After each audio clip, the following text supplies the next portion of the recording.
내게 내 세원을 갚으며 환난 날에 나를 부르라. 내가 너를 건지리니 내가 나를 영화롭게 하리로다. 감사로 제사를 드리는 자가 나를 영화롭게 하나니 그의 행위를 옳게 하는 자에게 내가 하나님의 구원을 보이리라. 아멘. 이 시간 함께 일어나셔서 찬송 38장 부르시겠습니다.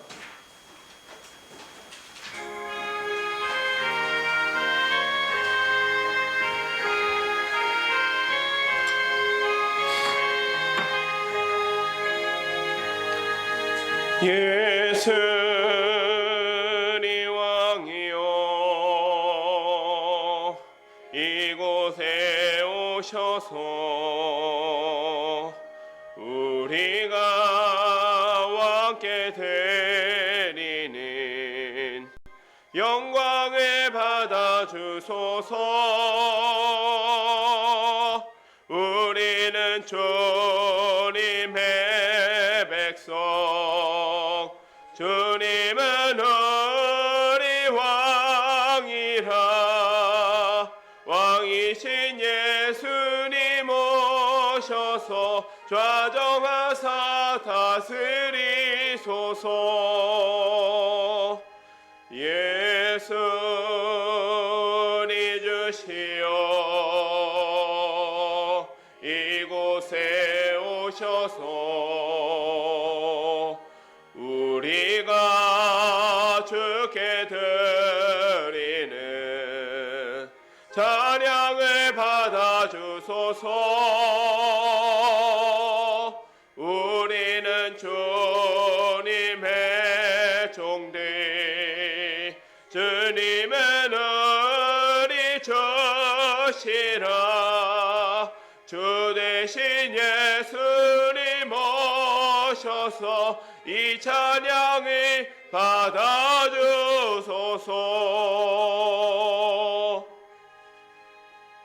아멘. 이 시간 성시교독 62번 성시교독 62번 함께 교독하시겠습니다. 여호와여 내 기도를 들으시며 내 간구에 귀를 기울이시고 주의 종에게 심판을 행하지 마소서. 원수가 내 영혼을 핍박하며 내 생명을 땅에 엎어서 나로 죽은 지 오랜 자 같이 나를 암흑 속에 두었나이다.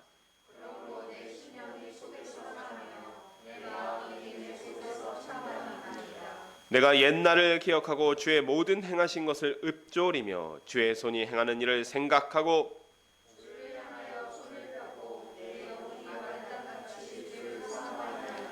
여호와여 속히 내게 응답하소서. 내 영이 피곤하니이다.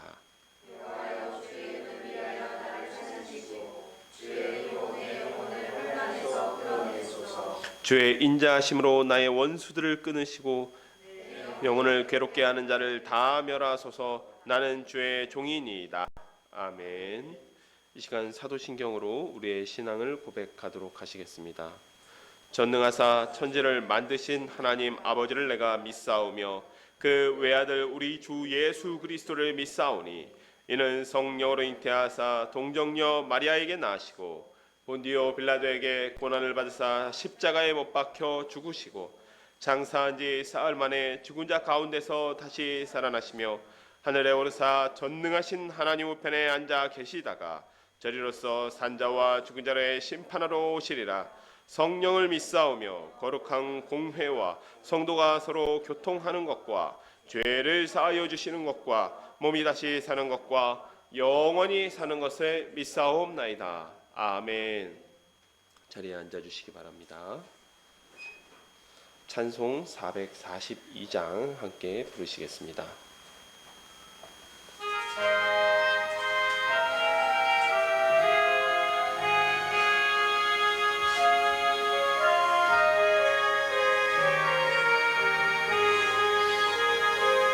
저 장미꽃 위에 있어 아직 맺혀 있는 그때에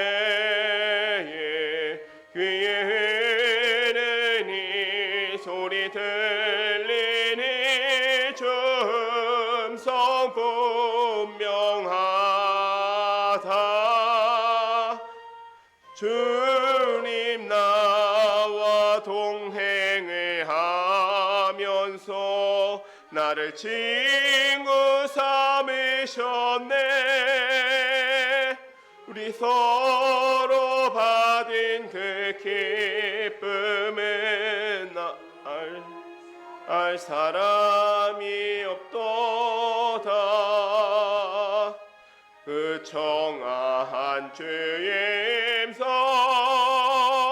우는 새도 잠잠케 한다. 내게 들리던 주의 음성이 늘 귀에 쟁쟁하다. 주님 나와 동행을 하면서 나를 친구 삼으셨네. 우리 서로 받은 그 기쁨은 사람이 없도다. 밤 깊도록 동산 안에 주와 함께 있으려 하나. 괴로운 세상에 할 일 많아서 날 가라 명하신다. 주님 나와 동행을 하면서 나를 친구 삼으셨네. 우리 서로 받은 그 기쁨은 알 사람이 없도다. 아멘. 이 시간 장한나 간사님 나오셔서 기도 인도해 주시겠습니다.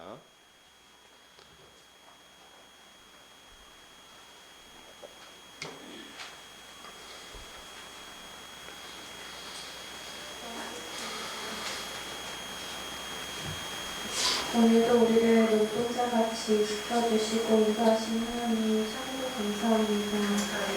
어느덧 2025년도 10월 중순을 지나며 완연한 가을이 되었습니다. 내일 가을 하늘을 보며 하나님을 생각할 수 있고 시원한 바람을 맞으며 지난 여름 무더위가 생각나지 않을 만큼 시원한 계절을 주셔서 감사합니다. 우리가 지난 한 주간 하나님 앞에서 십자가의 은혜를 묵상하니 그리스도인답게 살아왔는지 지난 한 주를 돌아봅니다. 우리는 연약하여 늘 세상의 즐거움에 빠지고 넘어지지만 다시금 오늘 하나님의 말씀으로 은혜를 입기를 소망합니다. 아멘. 영적으로 더욱 무장되어서 주님이 원하시는 모습으로 매일 살아갈 수 있도록 인도해 주옵소서. 아멘. 오늘 우리에게 들려주시는 말씀을 통하여 마음이 찔러 쪼개어지고 죄가 드러나고 하나님의 마음을 알고 또 한 주를 살아가는 저희들의 삶에 힘이 되게 하여 주옵소서. 아멘. 바쁘고 분주하게 하루하루를 살아가지만 그 삶 가운데서 하나님의 은혜를 늘 기억하게 하시고 세상에서 구별된 자로 거룩하게 살아가는 저희들이 될 수 있도록 저를 인도하여 주옵소서. 아멘. 창세기부터 계시록까지 모든 말씀을 전하는 교회로 그 자랑교회를 세워주시고 말씀을 보고 또 전하며 이곳에 더욱더 많은 이들이 모여 주님을 예배하기를 원합니다. 아멘. 하나님의 귀한 편지인 성경을 바르게 알아 바른 신앙으로 더욱더 세워지는 이들이 많아지기를 소망합니다. 아멘. 오직 소망이신 하나님을 바라보는 교회가 되게 하시고 더욱이 교회를 통하여 바른 믿음, 바른 신앙으로 나아가는 자들이 더 많아지게 하여 주옵소서. 우리 교회를 통하여 사람들이 예수님께로 돌아오는 귀한 역사들이 이루어지게 하시고 늘 나의 안위와 평안만을 위해 사는 인생이 아니라 서로 돌아보아 사랑과 선행을 격려하는 너희들이 힘쓰는 교회가 부존교하는 교회가 되게 하여 주옵소서. 아멘. 우리가 어디에 있든지 무엇을 하든지 주님의 마음을 닮아가게 하시고 주의 명령을 따라 세상에서도 하나님의 향기를 드러내는 저희 사랑의 가족들이 되기를 소망합니다. 아멘. 오늘 말씀 전하시는 박교회 전도사님 영육간에 붙들어 주시고 하나님의 말씀을 대언하실 때 우리가 하나님의 마음을 더욱 알고 그 주시는 말씀을 통해 우리 모두가 각자의 삶을 말씀에 비추어 더 바르게 살아갈 수 있도록 인도하여 주옵소서. 아멘. 예배에 참석하지 못하여 온라인으로 예배를 드리는 성도들에게도 동일한 은혜가 있기를 원합니다. 이 예배 모든 순서의 주인 되신 하나님, 오늘도 예배를 받아주시기를 원합니다. 이 모든 말씀 예수님의 이름으로 기도합니다. 아멘.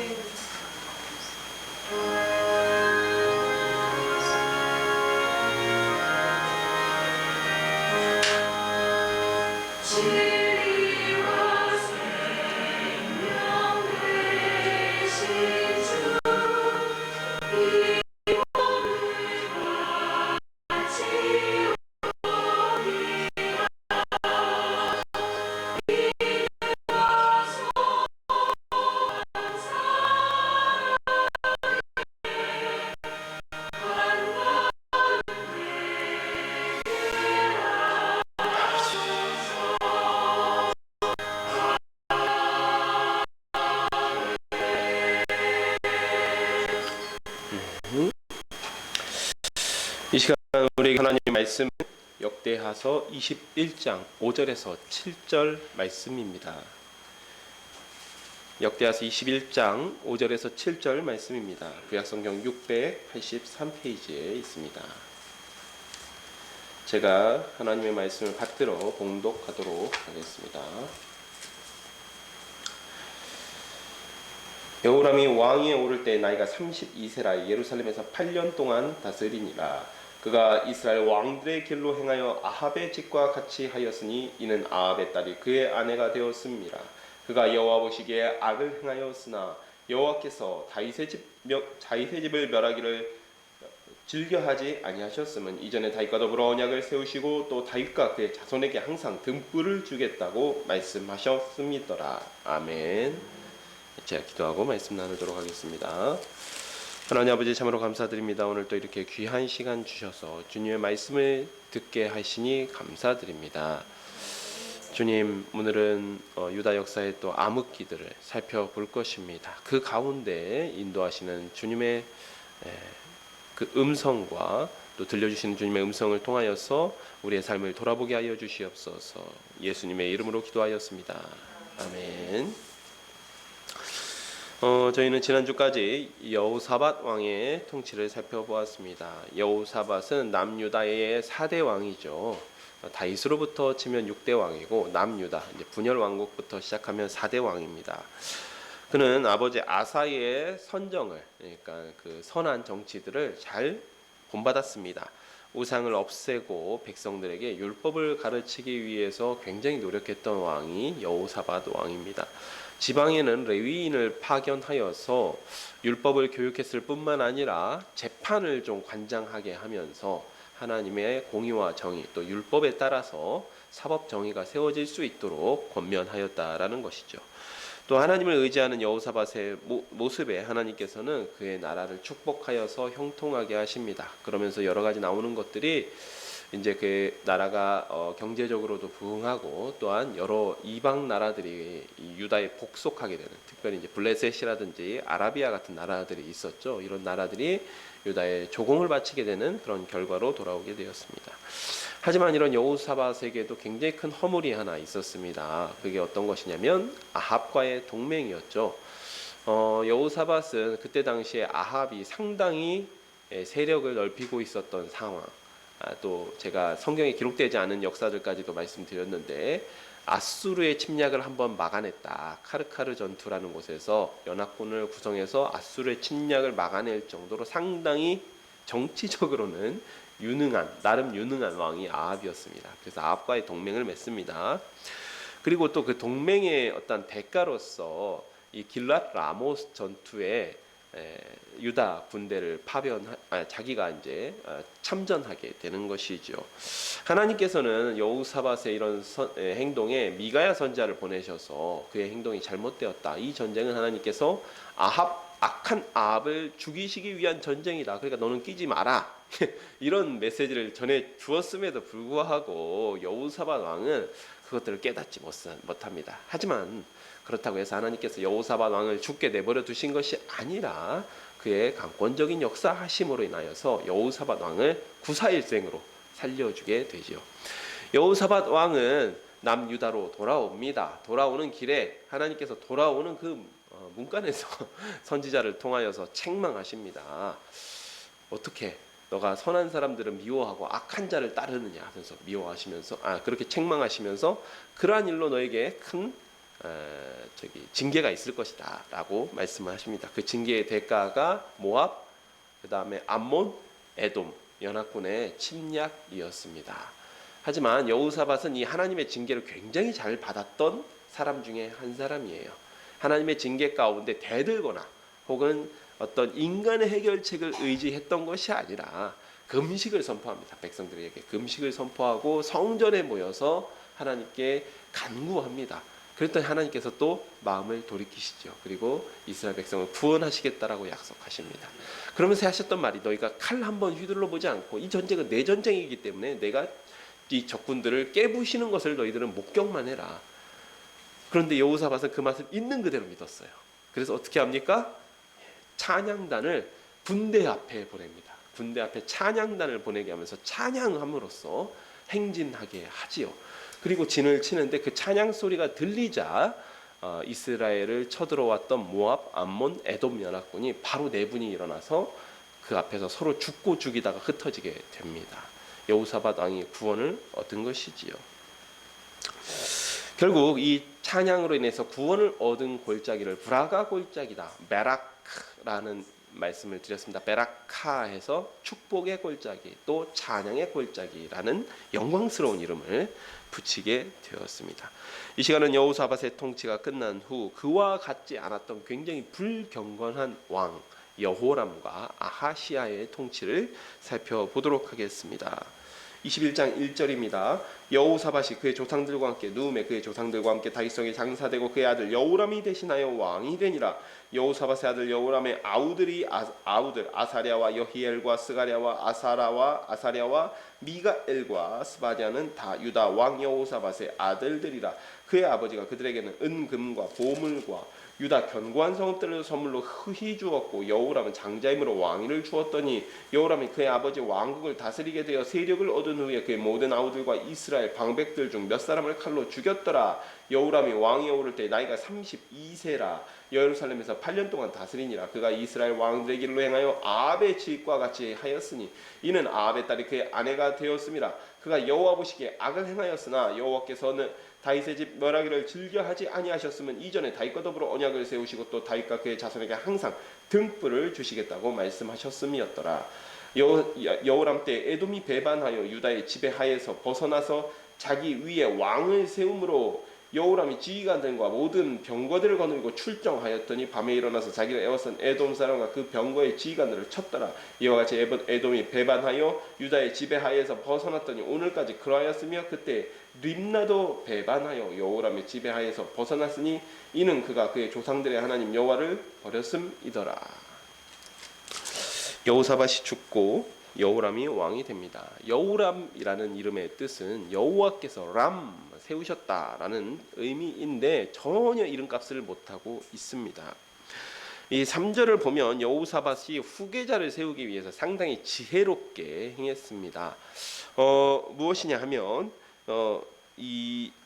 먼저 아마 여호사밧 왕이 살아있을 때 생전에 왕이 승계 구도를 좀 미리 공고히 했던 것으로 보입니다. 그렇기 때문에 여호람 같은 장자는 왕으로 세우기 위해서 후계자 수업을 시키고 그 외의 형제들 같은 경우에는 재산을 일찌감치 좀 분배를 해줍니다. 좀 많은 재산을 주어서 유다 여러 성읍에 흩어져 살게 합니다.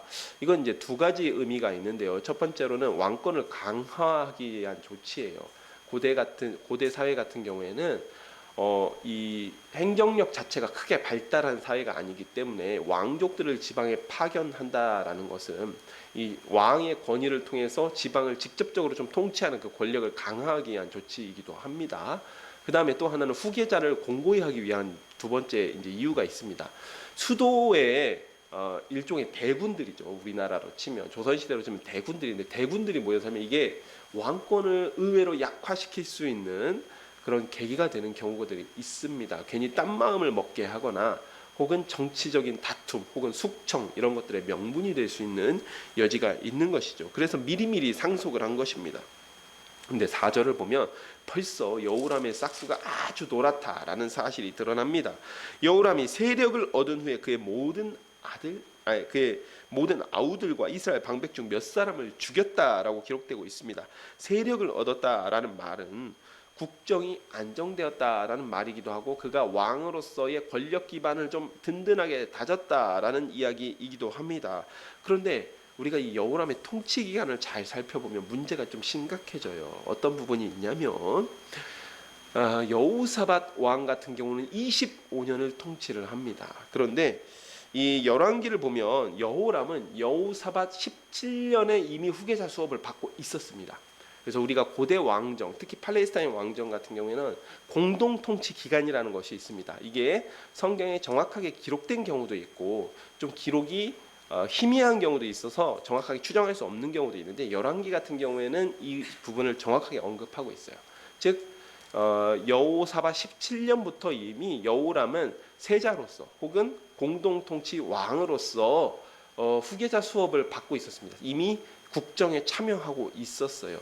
예, 주로 이런 것들을 또 어디서 살펴볼 수 있냐면 바벨론의 마지막 왕이라고 하는 벨사살 왕이 있었죠. 이 벨사살 왕이 후계자로서 국정에 참여하고 있었던 왕이 벨사살 왕입니다. 아버지가 전쟁에 나갔을 때 바벨론 도성을 지키고 있었던 사람이 벨사살 왕이었죠. 그래서 이런 여호람이 후계자로서 후계자 수업을 받고 있었는데, 지금 여러분 거기다 8년을 더해 보십시오. 여호람의 8년 통치 기간 더해 보면 25년이 나옵니다. 무슨 이야기입니까? 아버지의 통치 기간과 거의 일치해요. 그 얘기는 실제적으로 여호람 왕이 통치했던 기간은 1년 혹은 아주 길게 잡아봤자 2년 정도밖에 되지 않는다는 겁니다. 이 얘기는 무슨 얘기입니까? 여호람이 아버지가 표현이 좀 그렇습니다만은 이제 실권을 거의 완전히 내려놓고, 좀 우리가 흔히 쓰는 표현입니다. 뒷방 늙은이로 이렇게 물러나 계셨을 때 자기 형제들을 숙청했다라는 이야기이거나, 혹은 여호사밧 왕이 돌아가시자마자 자기 형제들을 숙청했다라는 이야기입니다. 둘 다 문제가 심각하죠. 폐륜입니다. 폐륜.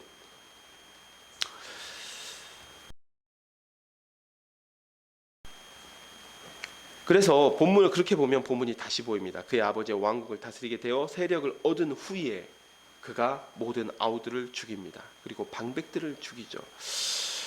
이 진술에 따르면 여호람 같은 경우에는 아마도 여호사밧이 왕으로서 후계자 수업을 시킬 때부터 마음속에 가득 불만을 품고 있었던 것으로 보입니다. 아니, 아버지께서 왜 저렇게 많은 재산을 동생들에게 나눠주느냔 말이야. 아니, 내가 이제 왕이 되어서는 내가 쓸 정치 자금이라든지 이런 것들도 필요한데, 이 아버지 너무하시다. 이 아버지 돌아가시면, 아버지 곡할 날만 다가오면 내가 가만두지 않겠다. 이런 마음을 품고 있었을 것이고, 또 여호람의 부인이, 아내가, 왕비가 아달랴라는 점에서 아마도 이런 것을 아달랴가 충동했을 수도 있다라고 하는 것을 우리가 생각해 볼 수 있는 지점입니다. 또 여기서 유다 방백 몇 사람을 함께 숙청하는데, 아마도 이 사람들은 아버지가 율법 교육을 위해서 지방으로 파견한 그런 방백들이거나, 혹은 레위 사람 중에 일부가 여호람 왕의 이런 악행에 반발해서 상소라든지 이런 옳은 말들을 좀 했던 것 같습니다. 왕이시여 그래서는 안 됩니다. 왕이 어떻게 아버지의 길을 버리고 아우들을 그렇게 죽일 수가 있습니까? 이렇게 반발하자 그 사람들까지 싸그리자 숙청하게 됩니다. 그리고 나서 6절을 보면 이스라엘 왕의 길을 따랐다라고 이야기를 하고 있습니다. 이 이야기는 이스라엘 왕, 일반적인 이스라엘 이야기하는 게 아니죠. 북이스라엘 아합의 집을 따라갔다는 것입니다. 이 얘기는 바알 숭배를 했다는 거죠. 바알 숭배, 아세라 숭배를 적극적으로 수입해 와서 남유다도 이제는 바알과 아세라 숭배가 퍼지게 되었습니다. 그 기점이 바로 여호람 왕이라는 것이죠. 그런데 7절 그러나 여호와께서 다윗의 집을 멸하기를 즐겨하지 아니하셨으면 여호와께서 다윗 언약에 근거하여서 그의 집 멸하기를 즐거워하지 않았습니다. 여호람이라는 왕이 하는 패역한 짓, 그런 악행은 당장이라도 이 심판하셔야 마땅할 것 같지만 다윗의 집이 망할까봐 그를 조금 더 다윗의 집을 돌보셨다라는 이야기죠. 그래서 그에게 등불, 다윗의 왕국에 등불을 주십니다. 다윗 왕가를 나갈 자손을 주실 계획을 세우셨다라는 것이죠. 그런데 우리가 잘 생각해 보면 아합의 딸 아달랴 때문에 다윗 왕가가 멸절할 뻔했습니다. 이 뒷부분에 우리가 함께 살펴볼 것입니다. 그리고 권력 구조면에서 그런 일을 가능하게 만든 사건이 바로 여호람 때문이었습니다. 여호람이 굉장히 다윗 왕가의 권력 구조를 상당히 취약하게 만들어요. 왜냐하면 자기 형제들을 모조리 다 숙청했기 때문이죠. 그리고 이 뒷부분을 계속해서 보면 이 권력 기반 자체가 계속해서 줄어듭니다. 다윗 왕가의 후손이 굉장히 줄어들어서 나중에 요시야 한 사람만 남아요. 이런 일을 벌였던 사람, 그런 일을 가능하게 했던 사람, 그 시초가 바로 여호람이었다라는 사실입니다. 그렇기 때문에 여기서 등장하는 이 등불은 굉장히 미약하고 언제 꺼져도 이상하지 않은 그런 등불들. 하지만 하나님께서 다윗 언약을 기억하셔서 그 등불을 남겨놓으셨다라고 하는 사실입니다. 근데 역대기의 기자가 이런 표현을 사용한 이유, 이렇게 해석하는 이유는 그때 당시에 바벨론 포로 귀환 자들에게는 이게 굉장히 엄청난 희망과 소망의 메시지가 되는 것이죠. 이것 봐라, 여호람처럼 아하시아처럼 이렇게 엄혹한 시대에도 하나님께서 다윗 언약을 기억하셔서 우리에게 이 왕가가, 이 나라가 존치할 수 있는 등불을 주셨다.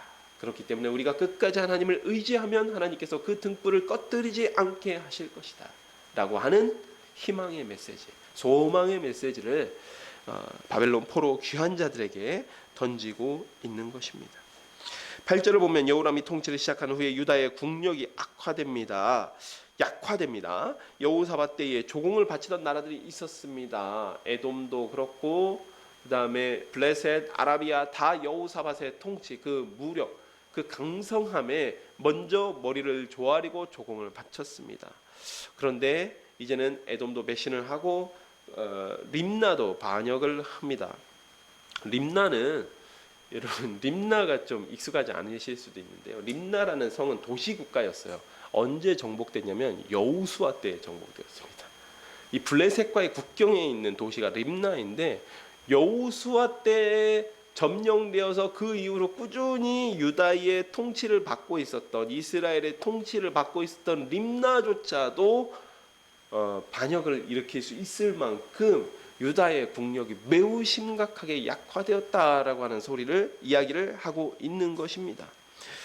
즉 그러한 작은 도시국가 림나조차도 유다를 배신할 정도로 여호람 왕이 내부의 권력 투쟁에 몰두하고 있었기 때문에 이런 결과가 벌어졌다라고 볼 수 있는 것이죠. 22장 11절로 가겠습니다. 여호람이 또 유다 여러 산에서 산당을 세워 예루살렘 주민으로 음행하게 하고 또 유다를 미혹하게 하였으므로 선지자 엘리야가 여호람에게 글을 보내어 이르되 왕의 조상 다윗의 하나님 여호와께서 이같이 말씀하시기를 내가 내 아비 여호사밧의 길과 유다 왕 아사의 길로 행하지 아니하고 오직 이스라엘 왕들의 길로 행하여 유다와 예루살렘 주민들이 음행하게 하기를 아합의 집이 음행하듯 하며 또 내 아비 집에서 너보다 착한 아우들을 죽였으니 여호와가 내 백성과 내 자녀들과 내 아내들과 내 모든 재물을 큰 재앙으로 치시리라. 또 너는 창자에 중병이 들고 그 병이 날로 중하여 창자가 빠져나오리라 하셨다 하였더라. 여호와께서 블레셋 사람들과 구스에서 가까운 아라비아 사람들의 마음을 격동시키사 여호람을 치게 하셨으므로 그들이 올라와서 유다를 침략하여 왕궁의 모든 재물들과 그의 아들들과 아내들을 탈취하였으므로 막내 아들 여호아스 외에는 한 아들도 남지 아니하였더라.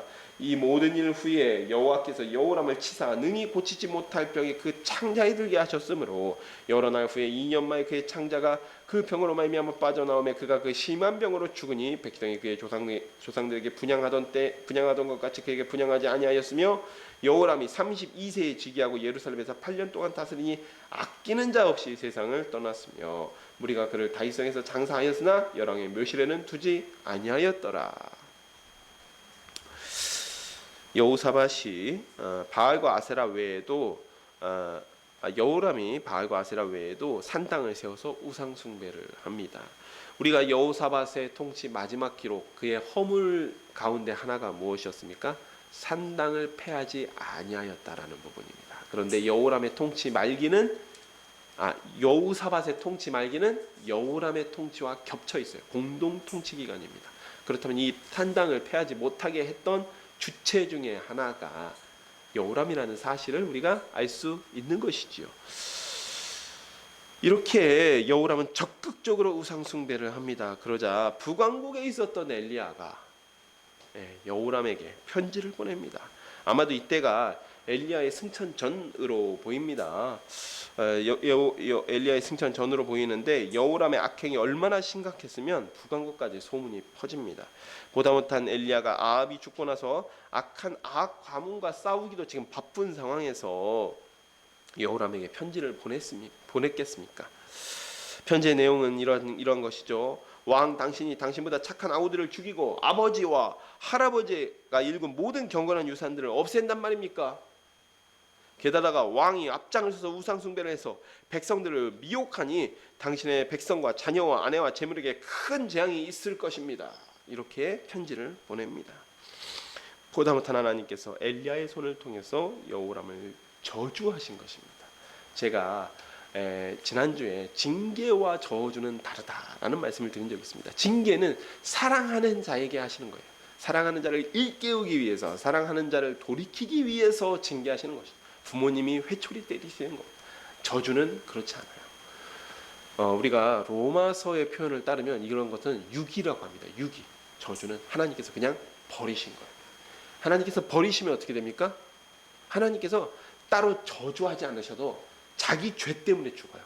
인간이 자기 죄 때문에 죄악의 길로 계속해서 행합니다. 죄악의 길로 계속해서 행하다가 그 자기 죄를 감당하지 못해 그 죄악 가운데 죽게 됩니다. 이것이 하나님의 무서운 유기인 것이죠. 하나님께서 여호람을 버리십니다. 그 후에 블레셋과 아라비아 사람들이 여호람을 칩니다. 블레셋과 아라비아는 앞에서 말씀드렸듯이 여호사밧 왕 때에 유다의 강성함 때문에 먼저 머리를 조아리고 들어와서 조공을 바쳤던 나라들입니다. 그런데 이 블레셋과 아라비아 나라가 유다를 공격한 것입니다. 17절을 보면 이 전쟁으로 예루살렘이 함락되었어요. 예루살렘이 아예 함락됩니다. 그리고 엘리야의 예언대로 여호람 왕의 아내와 또 막내 여호아스를 제외한 모든 아들들이 잡혀갑니다. 본문에는 잡혀갔다고 기록되어 있는데 22장 1절을 보잖아요. 그러면 여호아스의 형들을 죽였다라고 기록되어 있습니다. 즉 거의 지금 여호아스를 제외하고는 유다 왕가의 대가 끊어지기 직전이에요. 왜냐하면 여호람이 이미 자기 형제들 죽였죠. 자기 형제들 다 죽였습니다. 그리고 나서 전쟁이 나서 자기 아들들도 다 죽었습니다. 그러니까 지금 굉장히 권력 구조가 그 다윗 왕가의 권력 구조가 굉장히 지금 취약하고 되고 있는 거예요. 여호아스 한 사람만 남은 것이죠.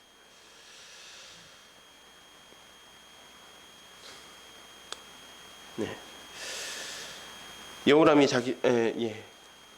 또한 개인적으로는 여호람이 창자의 병이 드는 저주를 받습니다.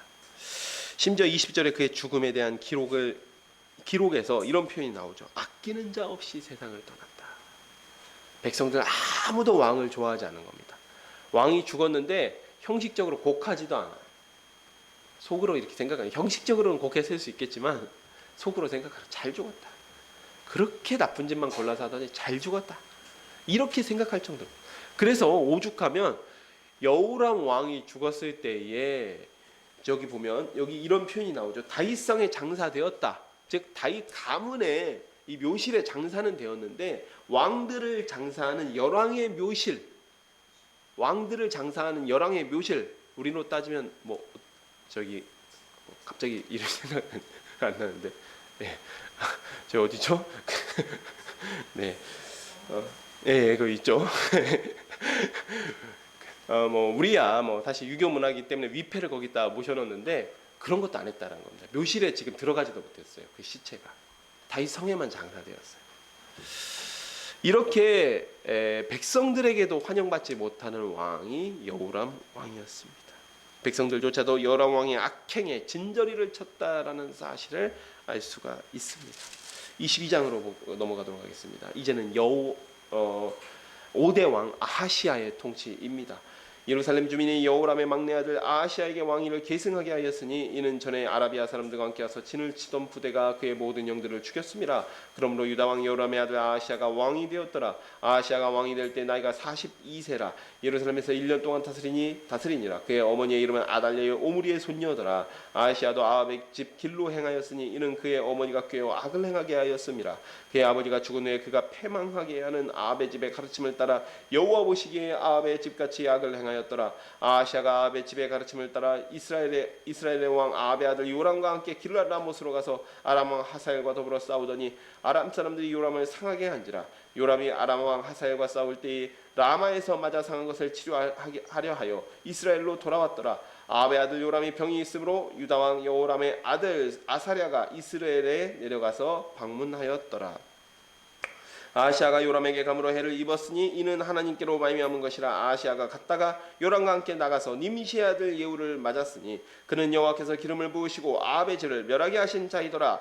예후로 하여금 아합의 죄를 심판하게 하실 때에 유다 방백들과 아하시아의 형제들의 아들들 곧 아하시아를 섬기는 자들 만나서 죽였고 아하시아는 사마리아에 숨었더니 예후가 찾음에 무리가 그를 예후에게로 잡아가서 죽이고 이르기를 그는 전심으로 여호와를 구하던 여호사밧의 아들이라 하고 장사하였더라. 이에 아하시아의 집이 약하여 왕위를 힘으로 지키지 못하게 되니라. 21장은 여호사밧이 죽고 나서 1, 2년 사이에 벌어진 일입니다. 그런데도 경건한 본을 보아야 되는 왕 한 사람이 악을 행하자 벌써부터 다윗 왕조가 흔들리기 시작합니다. 여호람이 죽고 블레셋과 아라비아의 반역에서 겨우 살아난 아하시아가 왕이 됩니다.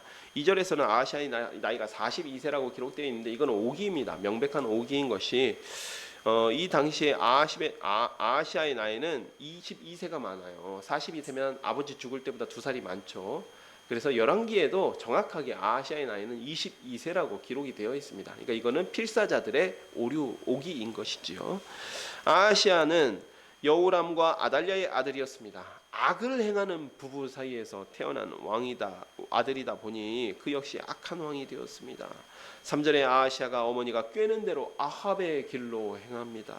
우상 숭배와 악을 행하였다라는 이야기죠. 바알과 아세라 숭배가 남유다에서 점점 더 강화되는 계기가 됩니다.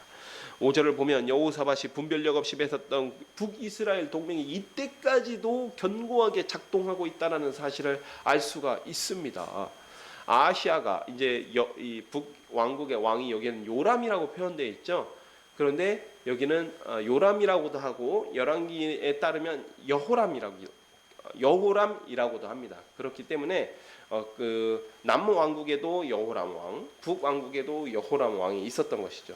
둘 사이에 통치 시기가 겹치는 기간들이 있어요. 그러니까 남왕국, 북왕국 모두 여호람 왕이 통치하던 기간이 있었습니다. 그리고 여호람 왕은 아하시아에게 삼촌이 됩니다. 아달랴의 형제였기 때문에 아달랴와 형제지간이었기 때문에 아하시아의 삼촌이 되는 것이죠.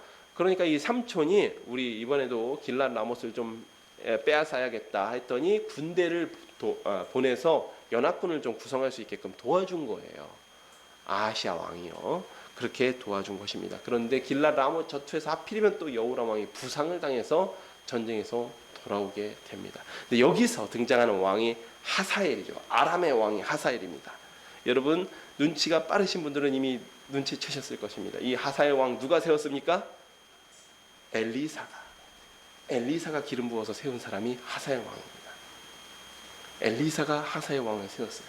그리고 그 하사엘 왕 손에서 여호람이 부상을 당합니다. 북이스라엘의 여호람이죠. 북이스라엘의 요람 왕이 부상을 당합니다. 그리고 아하시아가 자기 삼촌이 부상당했다는 소식을 듣자 그리어 북이스라엘로 갔습니다. 그리고 그 사이에 예후의 반란이 일어납니다. 예후는 누가 세웠습니까? 엘리사의 제자가, 선지 생도 중에 한 사람이 그 전쟁에 나가 있었던 예후 장군에게 기름을 부어서 그를 왕으로 세웁니다. 그리고 주변에 있었던 모든 장군들이 그에 동조하여서 예후 반란이 일어나게 되죠. 바로 그 예후 반란을 통하여서 예후의 역성혁명이라고 할까요? 이 혁명을 통하여서 북왕국의 여호람 왕과 남왕국의 아하시아 왕이 모두 다 죽습니다. 누구의 손에 의해서 세워진 왕에 의해서요? 엘리사의 손에 의해서, 기름 부어진 왕에 의해서. 엘리사는 누구의 명령을 받고 기름 부은 것입니까? 하나님의 명령을 받고 기름 부었습니다. 하나님의 명령을 받고 기름 부었는데 그 기름 부은 왕들 때문에 북왕국의 왕과 남왕국의 왕이 모조리 다 제거당합니다. 모조리 다 죽임을 당합니다. 분명히 하나님께서는 역대하 21장 7절에서 다윗 집을 멸하기를 즐겨하지 않아 등불을 주시겠다라고 했는데 점점 상황이 악화되고 있습니다. 등불이 꺼질 듯 지금 그런 이미지들을 생각해 보시면 좋을 것 같습니다. 여우 그러자 약화되고 있습니다. 예후 역시 하사엘처럼 엘리사의 선지자 행도 중 한 사람을 보내어서 기름 부어서 왕으로 세운 사람이죠. 결국 모든 일은 아합의 우상 숭배와 그가 나봇의 포도원을 빼앗기 위해서 나봇을 죽인 이를 심판하시기 위해서 하나님께서 이렇게 정교하고 장대한 계획을 하나님의 섭리로서 세우셨습니다. 엘리사를 통하여서 기름 부은 왕들을 통하여서 아합의 집을 깨끗하게 지금 멸절하기 위한 계획을 세웁니다. 그래서 성경은 이 모든 일이 이렇게 하나님의 심판이라는 사실을 분명하게 밝히고 있습니다. 마치 유다 왕조, 다윗 왕조는 아합의 심판에 휘말려 들어간 꼴이 되어버렸어요. 하나님께서 아합을 심판하시기 위해서 이렇게 장대한 계획을 세우셨는데 다윗 왕조가 뭣도 모르게 거기에 휘말려 들어갔어요. 그러다 보니까 이 아달랴의 꾀임을 받아서 악을 행하던 아하시아 역시 하나님의 계획에 함께 심판받았다는 사실을 알 수 있는 것이죠.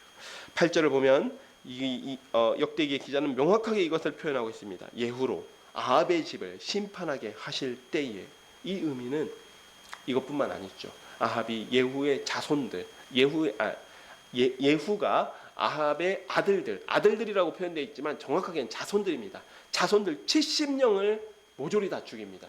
그래서 70명을 모조리 다 죽임으로써 북왕국의 아합의 자손들이 깨끗하게 청소가 됩니다. 그리고 나서 아하시아의 형제들이 블레셋과 아하시아의 형제들이 역시 아하시아 왕을 찾으러 북왕국에 올라갔다가 예후 손에 걸려서 모조리 다 죽임을 당합니다. 그런데 여러분 여기서 약간 의문이 드셔야 되는 게 아하시아의 형님들이 언제 다 죽었죠? 이미 블레셋과 아라비아 군대가 예루살렘을 함락시켰을 때에 아하시아의 형제들이 다 죽었어요. 그럼 여기 아하시아 형제들 누굴까요?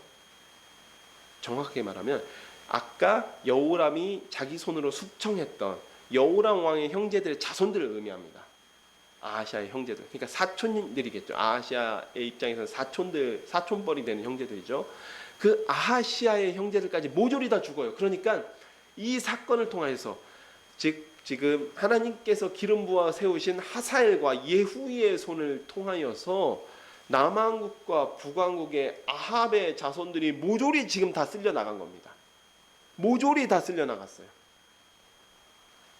이런 생각을 하시면 됩니다. 지금 이 큰 그림을 생각하셔야 됩니다.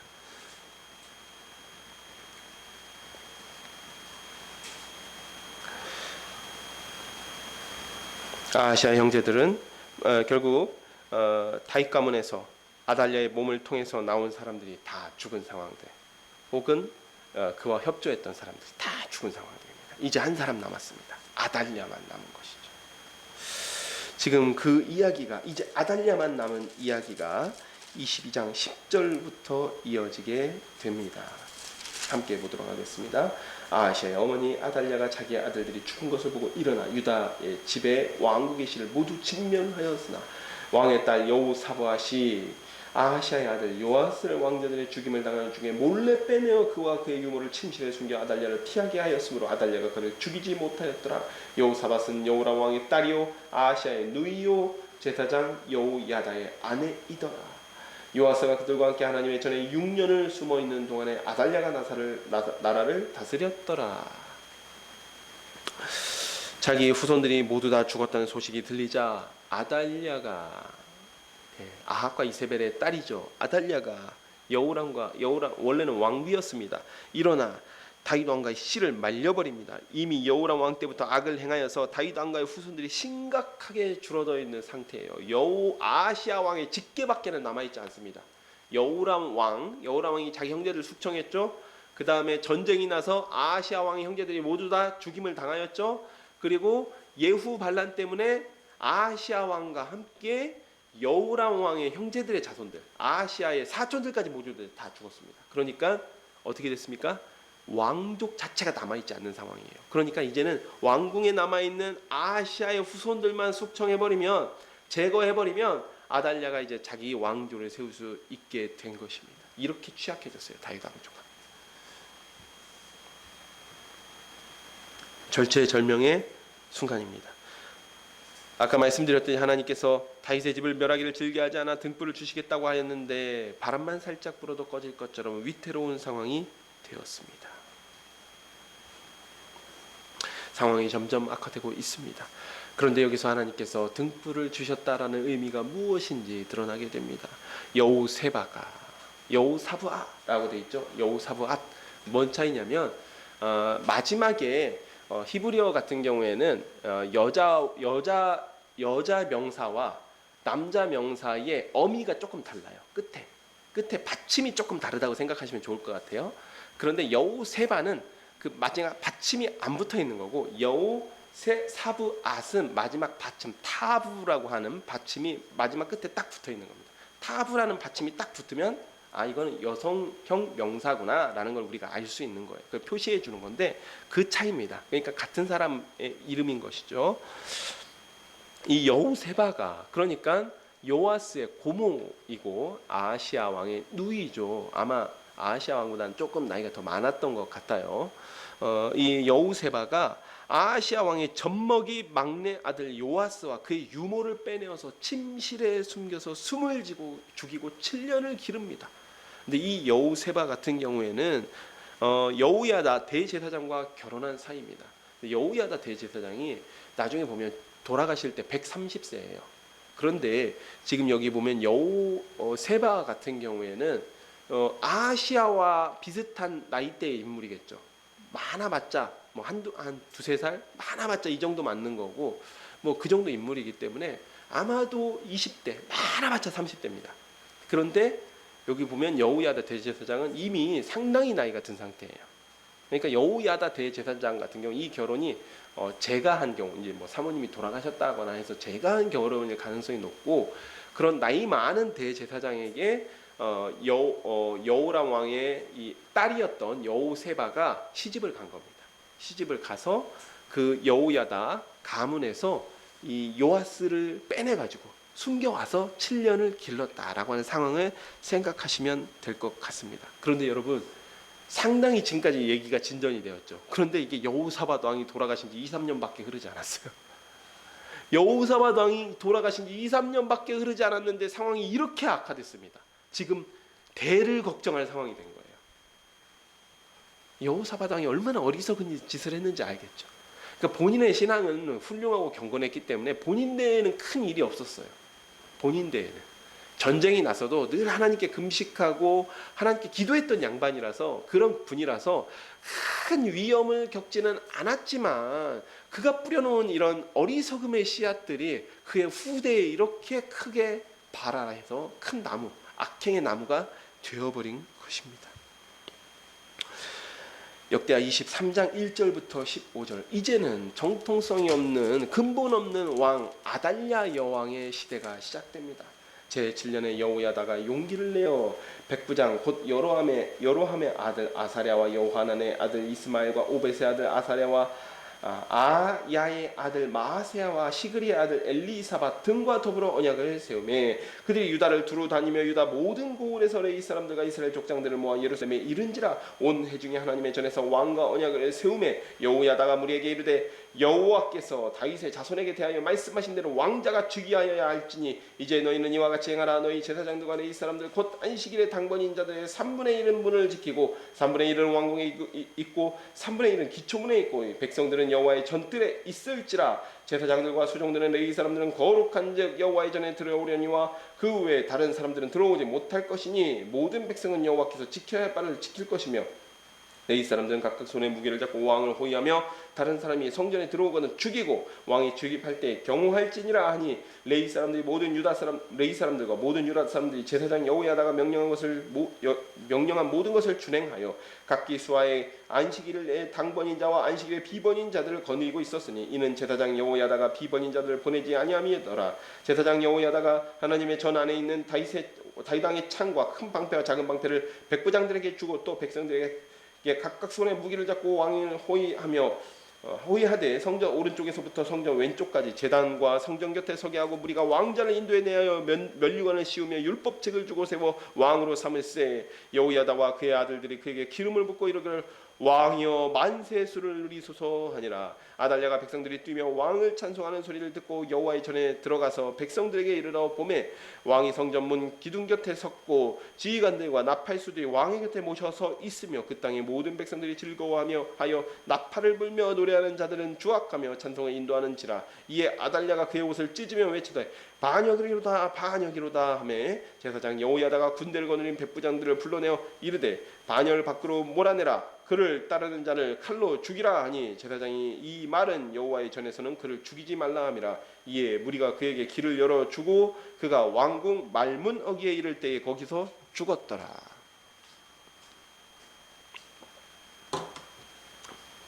요아스가 7살이 되자 이제 여호야다가 주축이 되어서 다윗 왕과의 회복을 위한 혁명을 일으킵니다. 1절에 비밀리에 군대 지휘관들을 포섭을 하지요. 또 2절에 백부장들이 비밀리에 유다를 다니며 레위인과 족장들을 모아서 예루살렘에 돌아옵니다. 이제 거사일이 결정이 되면 바로 들고 일어나야 되기 때문에 미리 준비를 한 것이죠. 이 사람들은 아달랴의 통치에 불만을 가지고 있었던 그런 것에 굉장히 마음을 아파하던 경건한 사람들로 보입니다.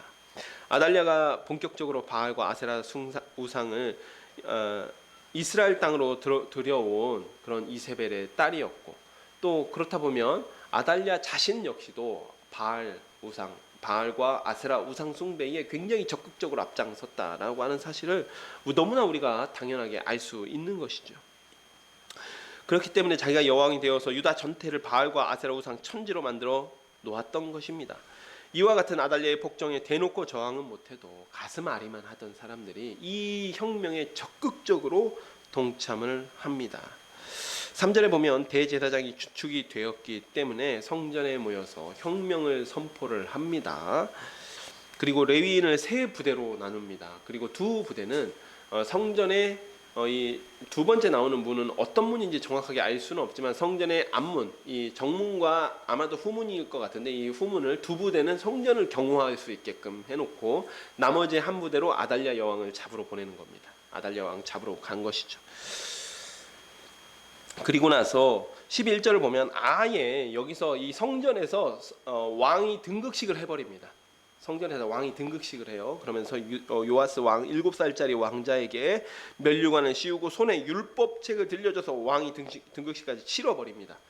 7살짜리의 손에 율법책을 들려주었다라는 부분이 중요한데 이스라엘 왕의 정체성의 회복을 이야기하고 있습니다. 신명기에서 이스라엘 왕은 율법책을 늘 곁에 주고 주야로 그것을 묵상하면서 하나님의 율법에 따라서 이스라엘을 통치해야 되는 하나님의 대리에서 통치해야 되는 존재입니다. 아달랴 여왕은 요아스의 등극식에서 찬송 소리를 듣고 반역이로다 반역이로다 길길이 날뛰지만 결국 끌려나가서 왕궁 말문에서 죽임을 당합니다. 비참하게 죽음을 당하게 되는 것이죠. 사랑하는 여러분, 이렇게 해서 아합 왕가의 씨앗이 완전히 일소가 됩니다. 완전히 일소가 돼요. 이 큰 그림을 보십시오. 네.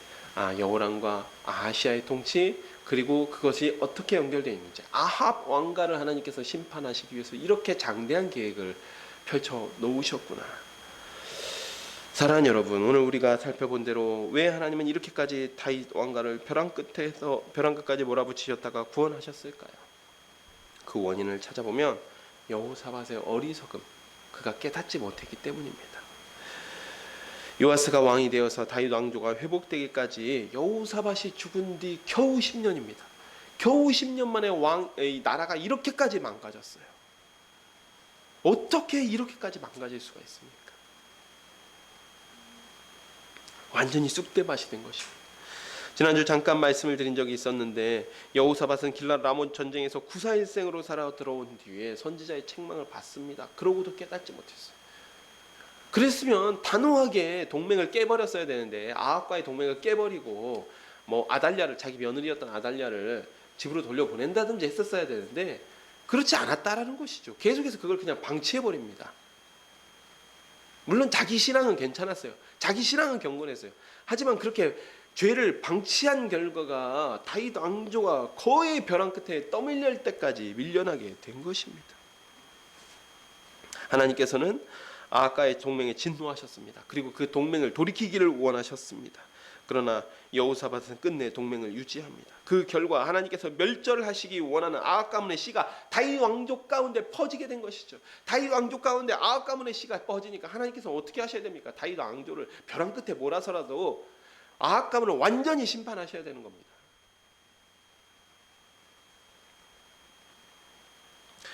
하나님께서 다윗 왕가를 이렇게까지 몰아붙이신 이후에는 아합 집을 완전하게 진멸시키기 위한 목적이 있었다라는 것이죠.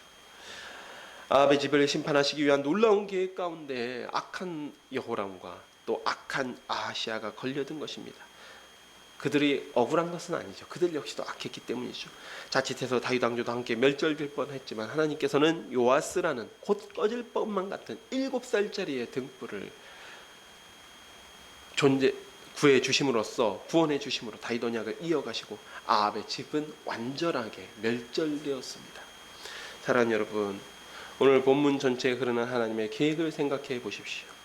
선지자의 책망에도 여호사밧은 깨닫지 못하고 악한 여호람을 후계자로 세웁니다. 분명히 엘리야가 이야기하지 않습니까? 그보다 착한 아우들이 있었다. 그보다 착한 아우들을 죽였다. 아우들 중에는 괜찮은 사람들이 좀 있었다라는 이야기예요. 하지만 여호사밧은 깨닫지 못했습니다. 그놈의 장자의 명분이 무엇인지 장자에게 왕위를 넘겨주게 되죠. 그러자 하나님께서는 아합의 집과 다윗의 집에 남은 아합의 후손을 진멸하기 위해 아람 왕 하사엘과 이스라엘 왕 예후를 세우십니다. 그리고 예후를 통해서 북이스라엘에 있는 아합의 자손들과 아달랴의 후손들을 남왕국의 아달랴의 후손들을 진멸합니다. 남유다의 유일하게 남은 아합의 후손 아달랴는 이 일을 목격하고 그 자신 정말 생겨먹은 대로 악한 꾀를 내죠. 악한 꾀를 내어서 심지어 자기 친손자들을 다 죽입니다. 다 죽여요. 하나님이 그리고 나서 자기가 정권을 잡으려 한 거죠. 아마 자기를 통해서 아합 가문을 새롭게 재건하려고 하는 생각을 했던 것 같습니다. 유다에 우리 북쪽에 있는 우리 형제들 다 죽었지만 내가 살아있으니까 내가 이 남유다에 다윗 왕가를 완전히 다 진멸시키고 여기를 다시 새롭게 아합의 가문을 세워야겠다. 그런 악한 꾀를 낸 것 같습니다. 하지만 하나님께서는 유다에 남긴 꺼질 듯한 등불 젖먹이 요아스를 통하여서 때가 찼을 때 마지막으로 남은 아합의 씨 아달랴를 처리하십니다. 이것이 하나님께서 일하시는 방법입니다. 여호사밧은 어리석어서 하나님의 뜻을 깨닫지 못할 것을 아셨습니다. 하나님께서 이렇게 놀라운 계획을 세우십니다. 하나님께서 복잡한 계획을 세우셔서 다윗 왕가를 구원하신 이유는 다윗과 맺은 언약 때문이지요. 다른 거 없습니다. 다윗과 맺은 언약을 기억하셨다. 이는 결국 하나님의 일방적인 은혜였죠. 일방적인 은혜입니다. 다윗의 어떤 공로도 또 훌륭한 왕이라고 평가받는 여호사밧의 어떤 공로도 이런 하나님의 압도적이며 일방적인 사랑, 그 은혜를 설명할 수 없습니다. 우리의 공로가 하나님의 은혜와 사랑에 대한 그 저울의 추가 맞습니까? 다윗이 아무리 하나님 앞에 순전했다고 하더라도 하나님께서 그것을 순전하게 여겨주셨기 때문에 하나님의 은혜에, 이 은혜에 전혀 저울에 이 무게가 맞지 않지만 그곳 가운데 다윗의 공로, 그 믿음을 올려주신 거예요. 사랑하는 샤론의 가족 여러분, 이것이 은혜입니다. 우리는 하나님의 은혜 앞에 결코 공로를 주장할 수 없습니다. 모든 것이 합력하여 선을 이루어 가시는 하나님의 그 절대적인 주권과 은혜 앞에 그저 무릎 꿇고 그저 예배할 뿐입니다. 이 시간 말씀을 통하여서 우리의 삶 가운데 주신 은혜를 기억하며 전적인 은혜로 우리를 구원하시고 인도하시는 하나님께 감사의 찬양을 올리기를 소망합니다. 자, 기도하고 말씀을 맺도록 하겠습니다. 하나님 아버지, 참으로 감사드립니다. 오늘 여호사밧 그 자신은 훌륭한 왕이었지만 그가 뿌린 어리석음의 씨앗들이 발아하여 이렇게까지 다윗 왕가를 어렵게 하는 모습을 보았습니다. 주님, 그렇지만 하나님께서는 그 어리석음조차도 사용하시어 하나님의 놀라운 계획 가운데 등불을 준비하셨습니다. 하나님, 아무리 다윗이 하나님 앞에 합한, 하나님의 마음에 합한 왕이었다고 하고 여호사밧의 행위가 하나님 앞에 마음에 드는 행위였다라고 할지라도 하나님의 이러한 절대적인 은혜, 하나님의 주권적 사랑과 비교할 수 있겠습니까? 아무것도 우리의 공로는 하나님의 은혜 위에 쌓을 수가 없는 줄을 고백합니다. 하나님, 이 시간 우리 샤론의 가족들이 그와 같은 하나님의 절대적인 사랑과 절대적인 은혜를 기억하면서 내 공로를 내세우는 것이 아니라 그저 하나님 앞에 무릎 꿇고 기도하며 하나님을 예배할 수 있는 샤론의 가족들이 되게 하여 주시옵소서. 예수님의 이름으로 기도합니다. 아멘. 이 시간 381장 함께 찬송하시면 우리 준비하신 예물 하나님께 올려드리도록 하겠습니다.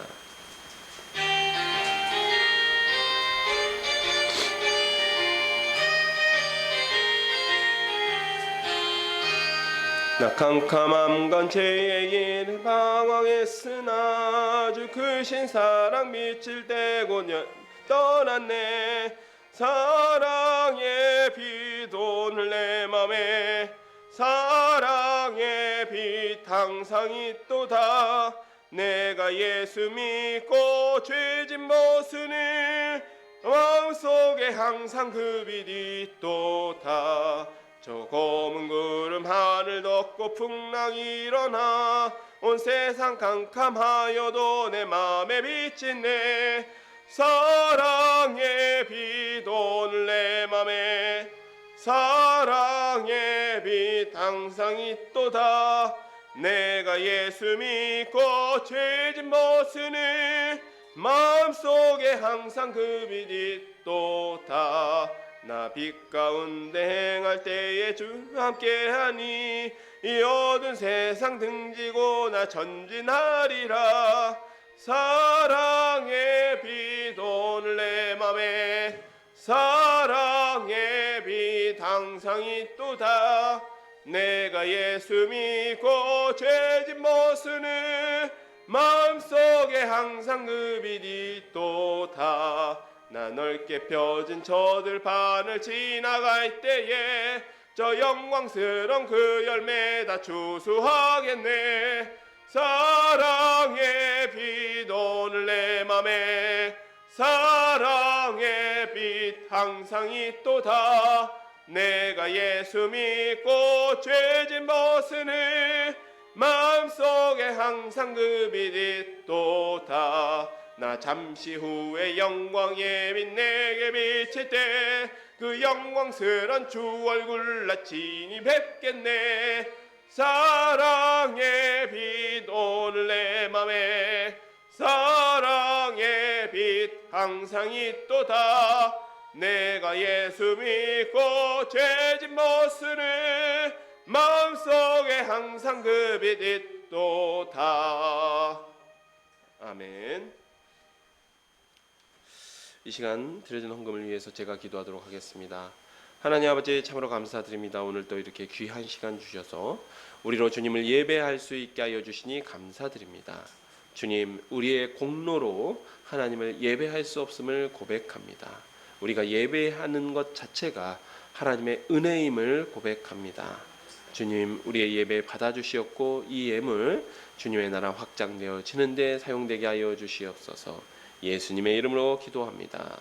아멘. 네, 오늘 우리 샤론 교회 예배에 참석한 여러분 모두를 주님의 이름으로 환영하며 하나님의 은혜와 진리가 함께 하시기를 축복합니다. 예배 참여가 부득이하게 어려운 성도님들은 유튜브에서 인천 샤론 교회 라이브로 함께 예배에 참여하실 수 있습니다. 또 예배 후에 예배 영상 올려드리니까 함께 좀 참여하시면 좋을 것 같습니다. 그리고 여러분들 기도하실 때 우리 교회 기도 제목이 있습니다. 생각하시면서 여러분들을 위해서 기도하시면서 교회를 위해서도 함께 기도해 주시면 하나님께서 기뻐하실 줄로 믿습니다. 네, 이 시간은 함께 일어나셔서 찬송 3장 부르신 후에 주기도문으로 예배를 마치도록 하겠습니다.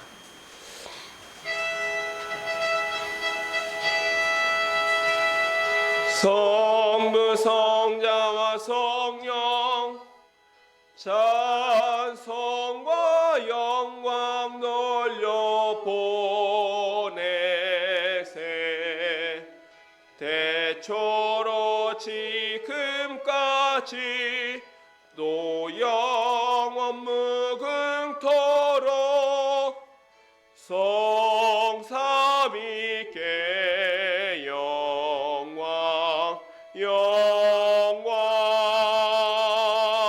아멘.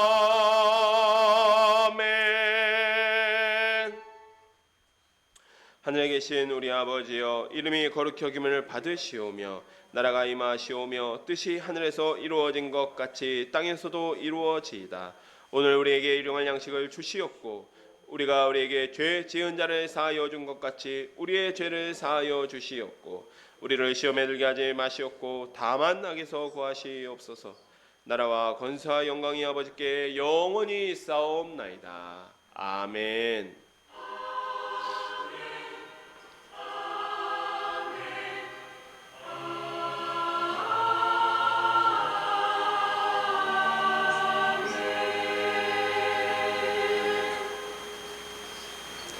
네, 예배 마쳤습니다. 하나님께 영광과 감사의 박수 올려드리겠습니다.